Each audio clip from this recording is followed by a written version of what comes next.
Welcome to Toffee TV. This video is sponsored by OneFootball. OneFootball's app makes it easy to keep up to date with transfer news, scores and stats all in one place. To download the OneFootball app, simply click on the description. The link in the description below. We were talking sponsorships last week when we had to cut it off. But a couple of people were kind of saying, there you go, we're kind of saying something that I'd kind of referred to, which was surely for us to get better deals, you have to do better on a domestic front, I suppose, in terms of league placing, get into the Europa League. And I think we had to cut that short a little bit last week in terms of the explanation. So we were talking about brands, and Rodger, you come up with some different brands that potentially we would have to target. But one of them is Amazon, and I know that we've had a question in regarding that. So Amazon don't get great press in this country, A, for tax reasons, and B, for how they treat the staff. A lot of people have actually commented on that. Now, I think you could probably find an issue with most companies if you wanted to break stuff down like that. But what would you say to if it was someone like Amazon? Because obviously they're a global brand. They're getting bigger and bigger and bigger and bigger.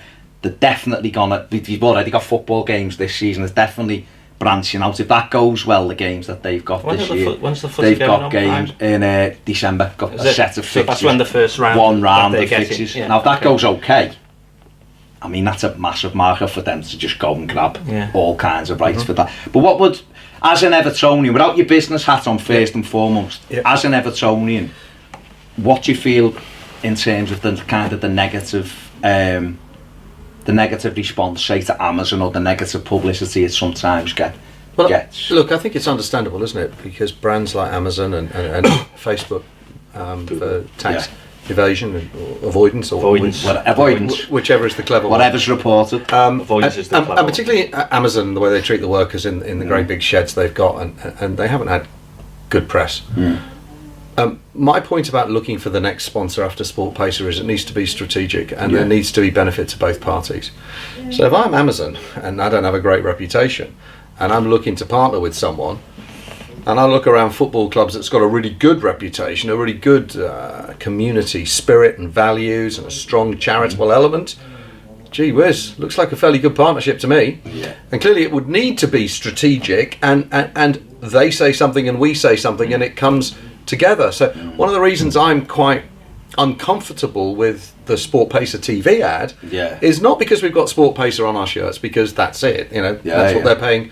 To confirm, as John said, they're paying 9 million quid a year for that, right? Okay, and we believe USM pays 6 million quid a year to sponsor. They certainly did last year. So that's kind of where the 75 million came from over 5 years, that Elstone mentioned, right?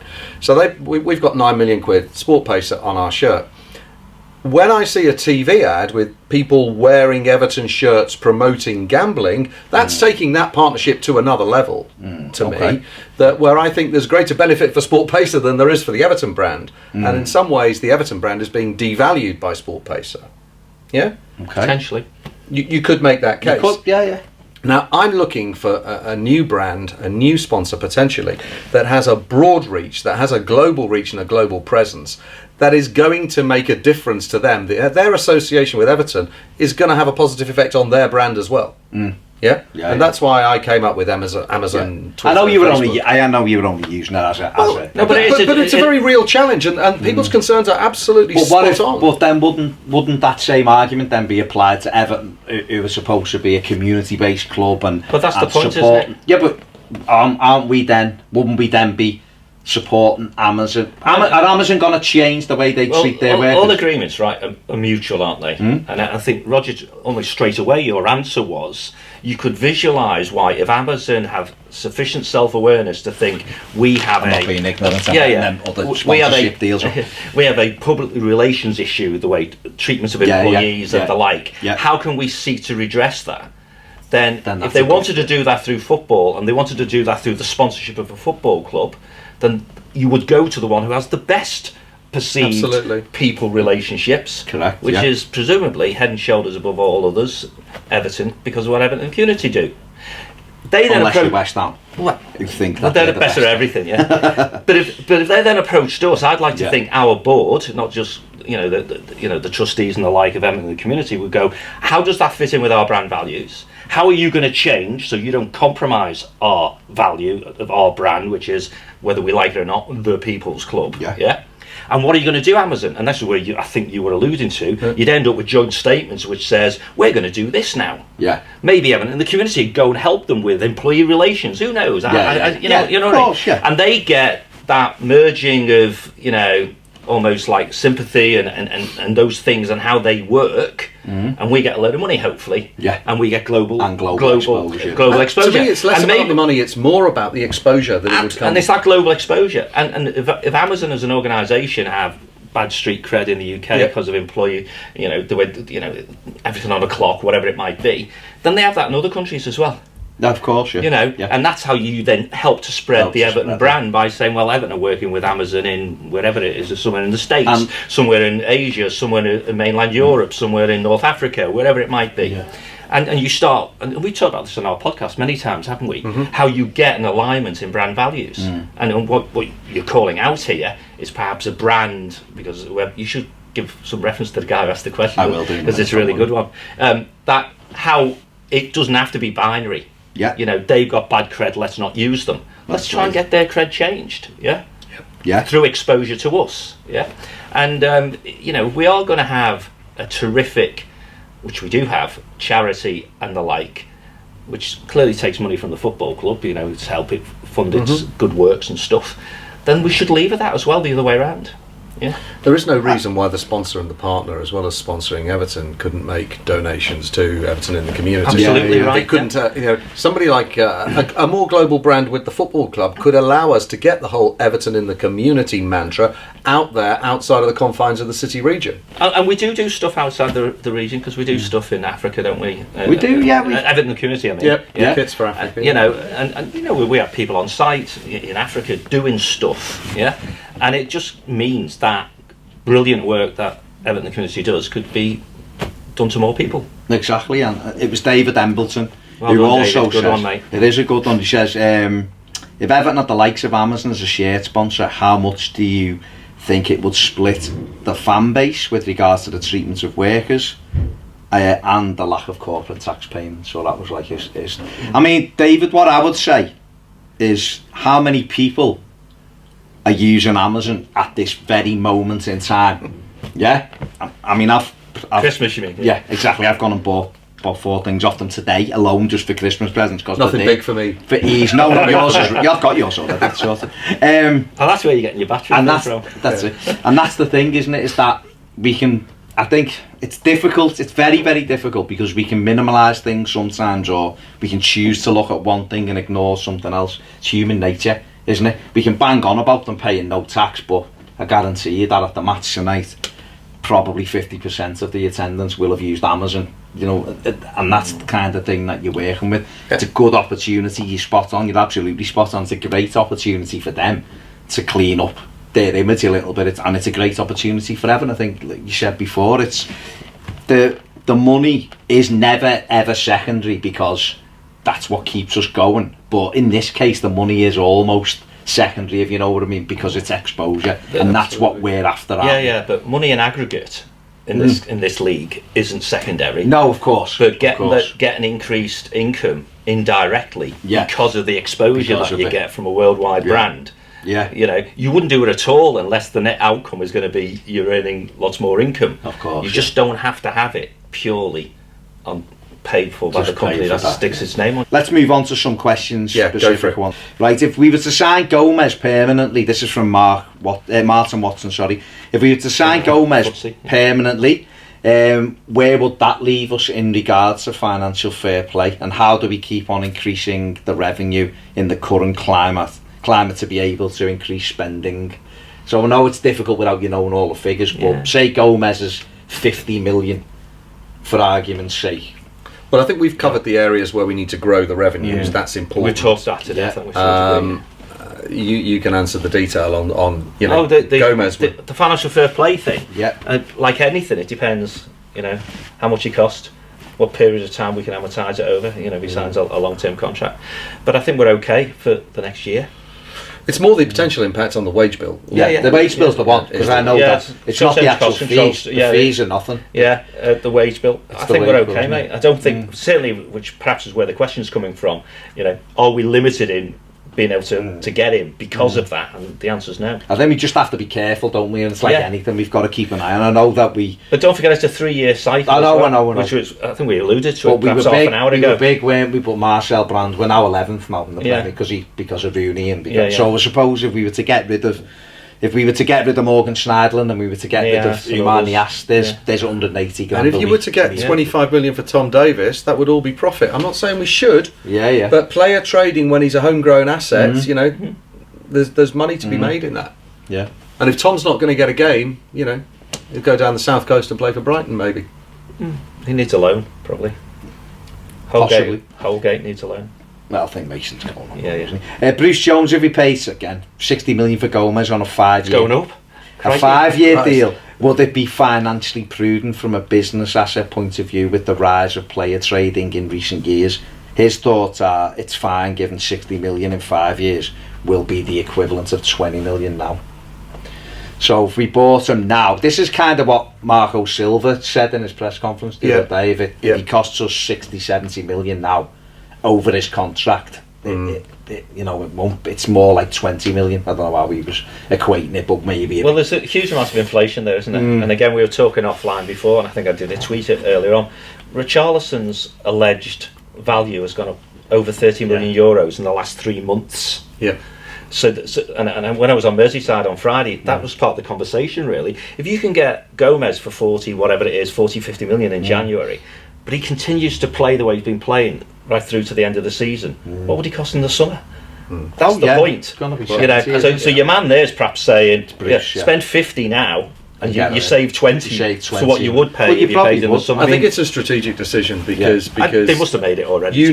We need a playmaker, and he is that playmaker in a way that Gylfi isn't. That's right. And so we need him. And we need a goal scorer, and we've got a good goalkeeper, but we need a centre forward, and we need that playmaker position. That's how much value that has. And that's strategic. And if his fitness record's good, then absolutely. And that decision must have been made already. Yeah, listen, I think we're getting them no matter. And I think the fact that Silva's talking about it, if you thought about last in the summer, they started talking when things were quite advanced. And you've seen Yerry Mina, I'm telling them every day we're going to build something together and all. It's everything. And behind the scenes, Barcelona will have first option on Richarlison in 2 years' time. Probably 200. But then if they want to, if they get an him, easy give, isn't it? And then if they get him, that's great, because that means that Richarlison's been incredible for us, and we'll have Ellis Sims will be like Harry Kane then, 19, he'll be getting 50, 60, 70 goals a season. Paul Galt, this for you. Is it? It is now. On the stadium, would it be more cost effective to go with bigger attendance, even with the chance of not filling it, rather than the smaller attendance and saying it's guaranteed fill? Okay, with the stadium, keep it simple. Yeah. As far as I'm concerned, we can't increase the capacity. So we should go with the maximum capacity we can fit on that. Can't increase it once it's built, you're saying, aren't you? Absolutely. I think the problems around the heritage and around the speciality of the design means that it's not extendable. So in my opinion, we should go as big as we possibly can from day one. Yeah. Paul's made a compelling case. We don't need to refer to that. Yeah. Absolutely, you can go and read it on his blog if you want. But essentially, 5,000 corporate punters get you as much as 55,000 regular punters at our existing levels of season ticket holder and match day. Yeah. Okay, yeah. And if we can't quite sell 60,000 seats for Stoke at home, then every single game, and we've said this, it actually was my idea. Yeah, we should give away 1,878 tickets to local charities and local causes for every single game, and they should be in the old school, the Boys Pen, the Bill Kenwright Memorial Boys Pen, free seats. He's still with us. No problem. As a memorial to his wonderful presence in there at the club. Okay. So, to me, go as high as you can, and bust a gut to fill it. And provided you can get good money and offer good spectator experience in the corporate area, and afford to charge 250 to 500 quid a game, right? Absolutely, go for it. You in agreement with that? In broad terms, yeah. The tripling of hospitality, I think, is understated. I think we should go for more than that. I think we'll find ourselves, if we get anywhere near where we hope to get, then we won't have enough if we set on for tripling. Because what people forget with just to put in very quickly, what people forget with corporates is they don't even have to be Everton fans. They just tickets for a Premier League game on the banks of the Mersey. Absolutely. Business and I think there needs to be when we get there, a lot more segmentation on pricing. I wouldn't necessarily be a huge advocate of theatre pricing where the guy in front of me is spending more money than I am, but certainly there's a halfway house, isn't there, between corporate, as you just called it, and more than just a seat, and the things in between. The answer to the question really is go and look at the Esks blog, where he's done it to death 1,000 ways, 1,000 different lenses to look at, and all the financial numbers stack up for having the large 61,878 stadium.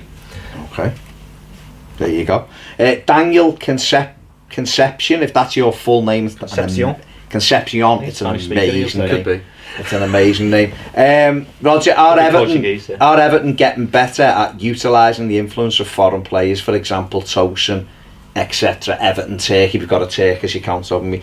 Are we not getting all we can out of our foreign internationals? How do we change it? Mina, Richarlison, Sigurdsson, because the overseas fan bases bring in money, and it will be more important when we build BNZ. It's a great question, and I think we do it the wrong way around. I think brilliant question from, what was his name? Daniel Conception. Daniel, great point. What we do well is they come out and they come on the bus tour, and Bernard's on the bus tour, and they're at Prince Rupert's Tower, and it's all great, and the bird is blue, and that's all fantastic, and they buy into everything. But I would like to see Everton buy into their heritage as well. I'd like to see Everton make more of the fact that we've got a Colombian centre back, and that we've got a Portuguese midfielder, and a couple of Brazilians in the front three, and an Icelandic guy who plays in number 10 and takes a mean free kick. Apparently, maybe I'll get one tonight. Bernard. No, Icelandic, Sigurdsson. No, take him off free kicks. Go and look at Bernard's free kicks to Shakhtar. I don't understand why he doesn't take them for us. So what I'd like to see is taking these foreign players, and for Everton, not just to make the foreign players come in and embrace Everton Football Club and Liverpool City Region and all of that good stuff, because they need to feel identified. Of course they do. Nobody's saying they shouldn't. But let us, let's get Colombian flags out, let's get Brazilian flags out, and let's celebrate the diversity and the range of players that we've got, Would there be any value in, I don't know how this would work, but would there be any value in, say, Everton going to Colombia with Yerry Mina and putting on a 2-day football school with Everton stuff and things like that? I think that might be a few steps ahead, but why don't Everton have an Everton Spanish account? Why don't they tweet in Spanish? Why don't we tweet in Chinese? Why don't we tweet in French? German. Every single German club. Take all the players' languages that we've got. They have English language. Bundesliga in English. Every club. They do. Every club tweets in English. La Liga. And La Liga the same, and in Italy. So why aren't we doing that? We are a team of first, a club of first. Let's get doing all of this stuff. How many different nationalities or languages have we got represented in our at the moment? Well, we got Portuguese with Brazil and French. Brazil and Portuguese. Yeah, we've got French, Mina and Spanish. Dean and Zuma, haven't we? Spanish with Portuguese, Latin Spanish, isn't it? Whatever Siggy speaks. We've got Turkish, Icelandic. You can go. There's 5 or 6 at least. It can't be hugely difficult to do it with, like you say, the Twitter accounts can all be in each of the languages. Ghana, African players. We've got probably French, and whatever he's Senegalese, whatever. Anyway, whoever's listening, do it. Do it. Jill Crean, this is one going back onto the sponsorship thing. Jill Crean, the lack of commercial nous within Everton is shocking. I think we are far too timid and too worried about potential reputation impacts with partnerships. You could look at any sector, banking, energy, social media, stroke technology, to name a few, and you'll find plenty of reasons not to be associated with them. Dodgy tax practice, fat cat energy companies ripping off the man on the street, etc.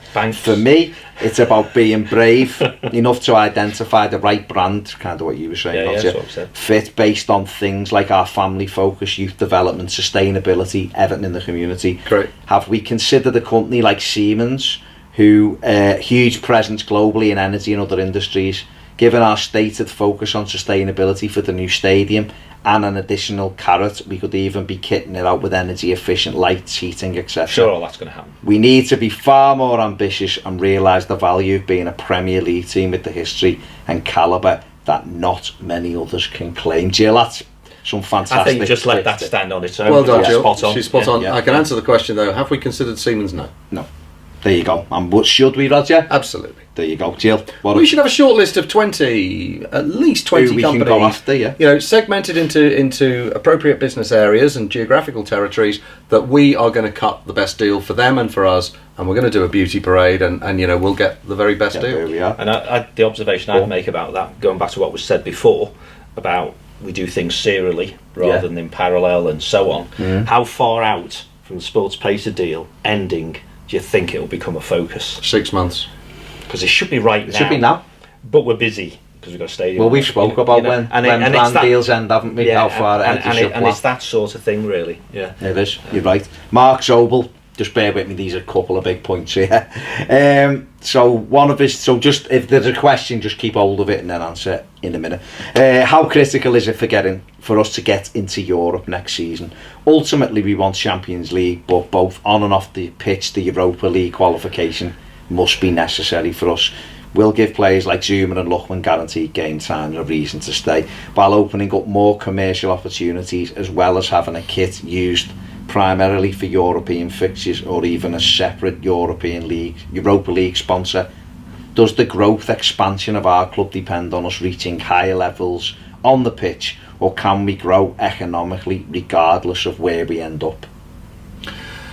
Okay. So there's kind of three questions really, isn't it? Yeah, but the fundamental point is, can we succeed commercially without success on the pitch? And the answer to that is no, we can't. Okay. I think that the Europa League, unless we go straight into it from winning the FA Cup or finishing fifth, is a poison chalice. Really? Yeah, I do. We're going to disagree on lots of things. I think that we need to be, if we're going to be in the Europa League, we need to be competitive, and competitive means getting out of the group at the very least and getting into the knockout stages. Okay. Going in, you know, at the middle of July and qualifying when you're only putting out half a team against, you know, we only just scraped past Tajik Split to get into the groups, you know, difficult. So I'd like, first and foremost, it's winning a trophy is what we need, and that trophy's a cup. It's a domestic cup, which would come with European qualification, and that is where I'd like to see the energies focused. Okay. One of the questions is about improving commercial performance without being successful on the pitch. Yeah. And Rodger said you can't. Yeah. I think you can. Okay. Yeah? I think our commercial performance can be significantly improved. Success meaning winning things. Yeah. So we'll differ on that one. Europa League itself, I think, sort of what you were saying, and I would then agree, is you've got to take it seriously. Yeah, clearly managers try to pick teams to get through the next hurdle, but you've got to take it seriously. And again, I'm with Rodger, it's much more difficult if you come in as like 7th finisher in the Premier League and you do all those qualifying things. But even then, I think if you do it properly and treat that as a proper pre-season, and that's how you do in pre-season, rather than as a, what team can we cobble together? Yeah.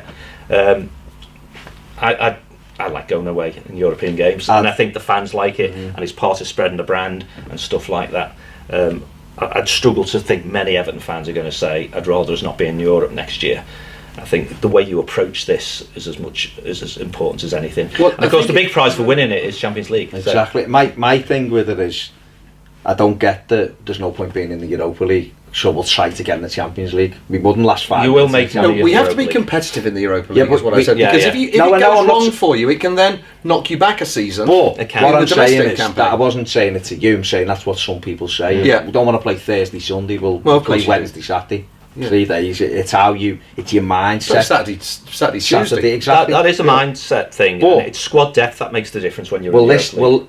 Okay, then let me ask you this then. So if we were in the Europa League this season with the squad depth we have, would we cope better than we did under Ronald Koeman? Emphatically. Have we got a better coach than we had? Emphatically. Exactly. So straight away, would we have struggled to get out the group? No.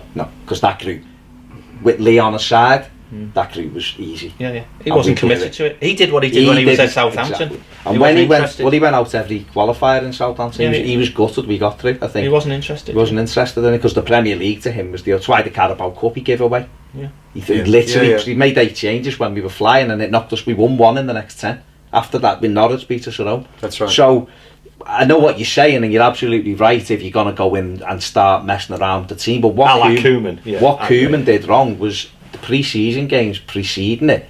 Everybody should have been getting games, and he didn't. No. He messed with people and then went, "Oh, you're in tonight," and it's like, why wasn't the game after game after game after game ready for that? We had about 28, 30 players. There's no excuse. No. Someone like Burnley, that's wrecked them for this season, but it was amazing they finished with 12 or 13 players. Yeah, 12, 13 players, and yet David Moyes with 13 players. Don't forget last season was the first time we didn't get out the group stages, wasn't it?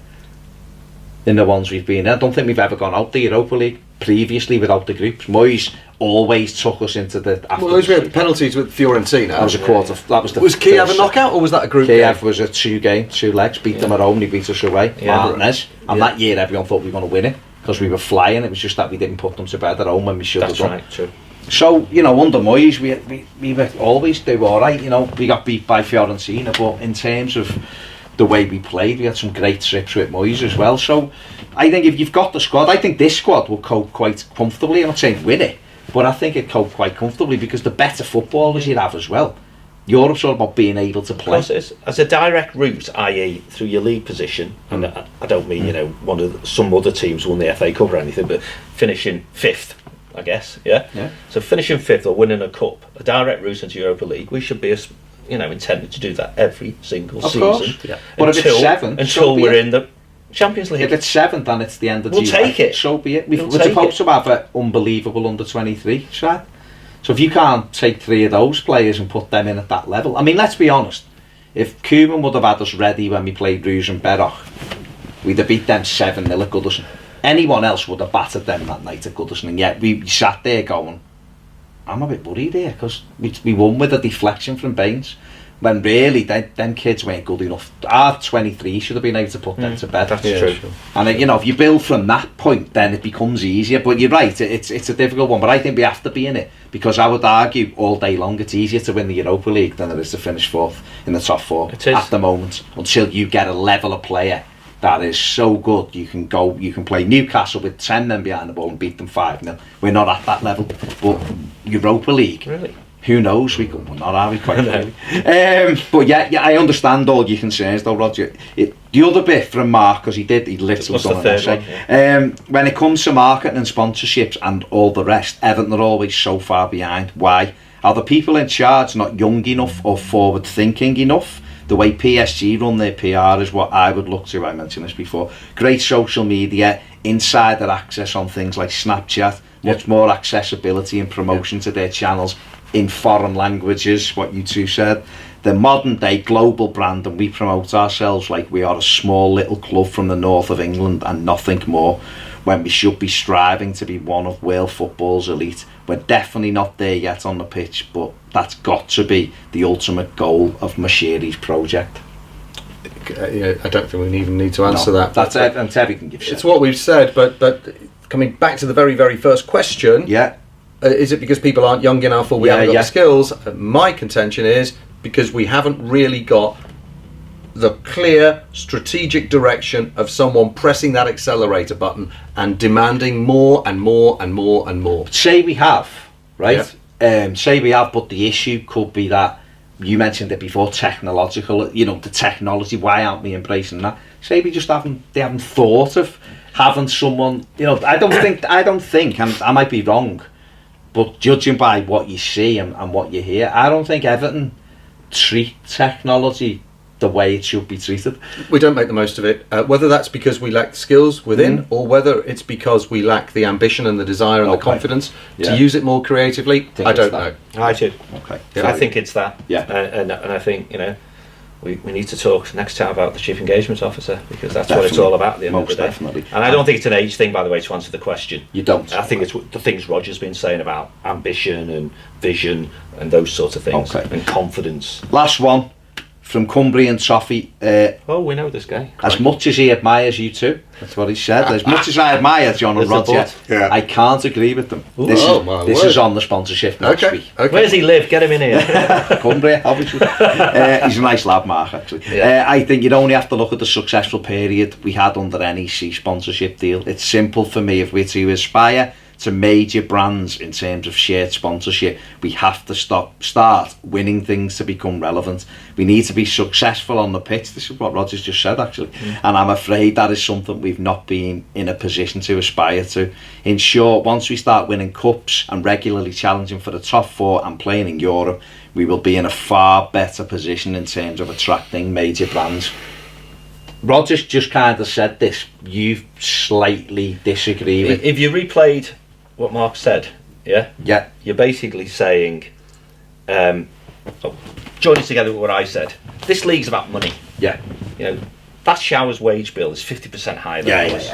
But their wage bill is perhaps 2/3 of what Man United is. You know what I mean? So you need money to put assets on the field. Of course, yeah. And the days of you win out with kids, and a whole host of the class of '92 come through all at the same time. You just talked about the under-23s supposed to be great. Well, if one of them ends up in our first team and one of them makes a name for himself, we'll be doing very, very well. Doing all right, So you cannot wait, until to win things, to win something, to have a perfect storm, to have something happen like happened to Leicester, and they've been and gone, haven't they?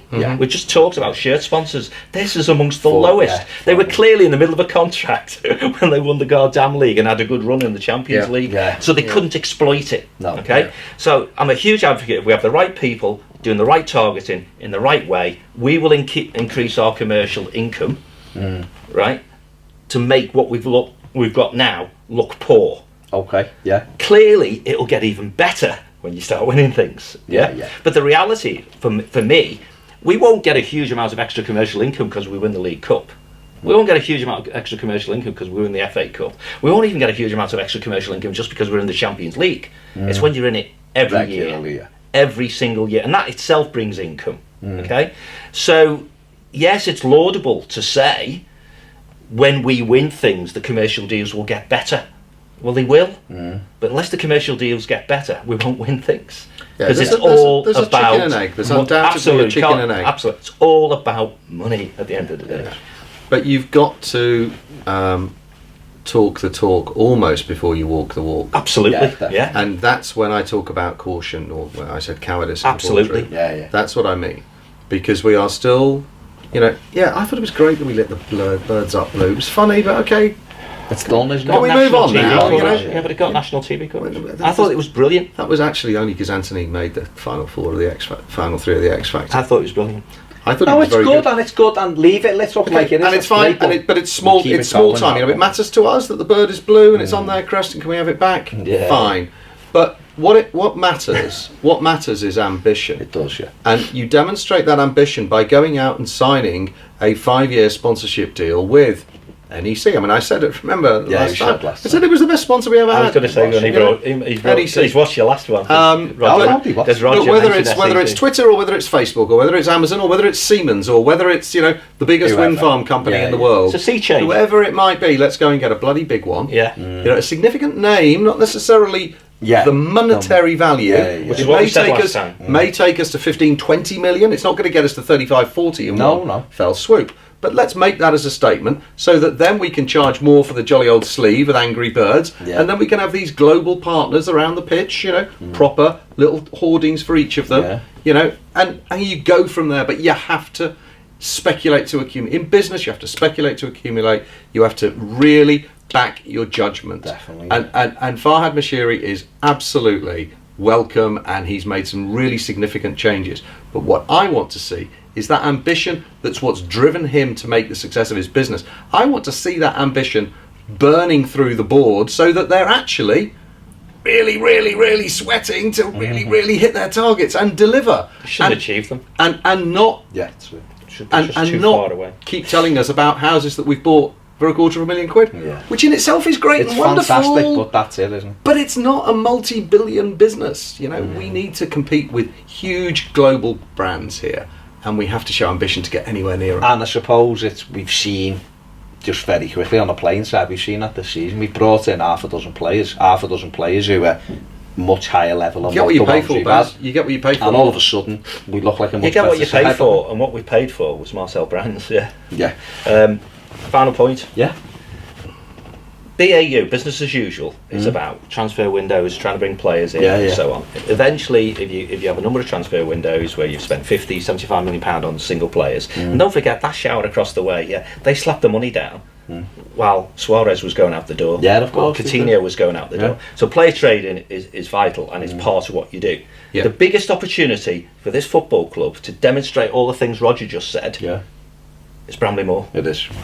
And I'm telling you, when the football club announces the capacity next summer, if it's that long away, if it's not what people hope it to be, and we know there's people who want it to be low, but if it's not Rodger's soon to be famous 61,878, then the football club should explain to us why not, and I think they will. They have to. And if it smacks in any way, shape or form of because we won't fill it, then they fail. Right. Big style.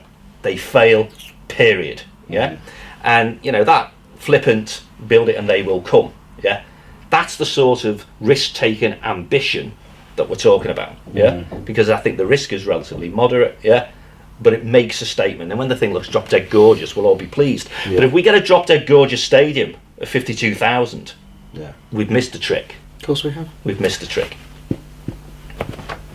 Can't say any more than that. It's a good half empty close. Absolute pleasure. Very half empty. For me. No, but listen, it's been really good. It's been cool. Excellent. And we'll do this again, so get anything we've said, that the lads have said. Get Mark down. Get it down. Mark, you're quite welcome to get in your car and drive down. We'll pay for the train for you. John will bring you in. We'll do it, we'll just get you in on. We'll get you in on Skype. We'll get you on Skype. Can you do that? We can do a live thing, Of Wow. course we could. We maybe do that one day. Get everyone.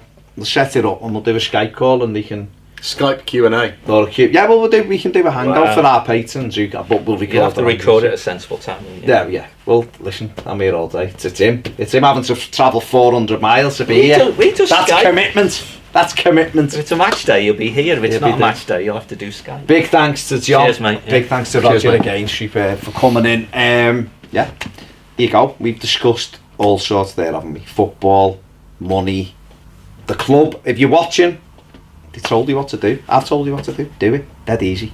Subscribe as well. It's that easy. It's always dead easy. See you later. Cheers, guys.